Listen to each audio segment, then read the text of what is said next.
day everyone! Ngayon, pag-uusapan natin ang topic na pinakang-importante, ang cyberbullying.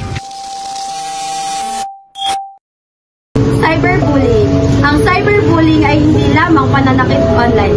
Ito ay pagnanakaw ng kinabukasan. Ang cyberbullying ay maaaring maging sanhi ng pagkabalisa, kahihiyan o galit. Cyberbullying, di yan cool, di yan funny. It's a big no-no. Yung feeling na parang naglalag yung internet mo sa rank game. Nakakainis, diba? Ganon din to pero mas malala. Imagine to, nag-post ka selfie online, tas may nag-comment na ang pangit mo, o edit pa more, o kaya ginawan ka ng meme. Nakakahiya, diba? Di mo deserve to.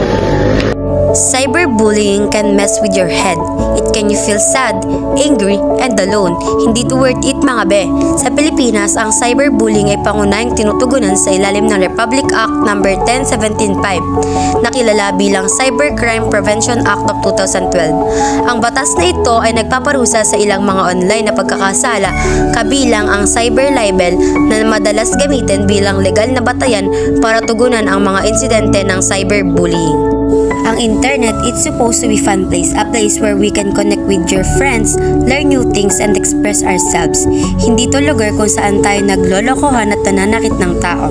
Let's make the internet a safe space for everyone. Let's spread good vibes. So, anong gagawin natin? Be kind online.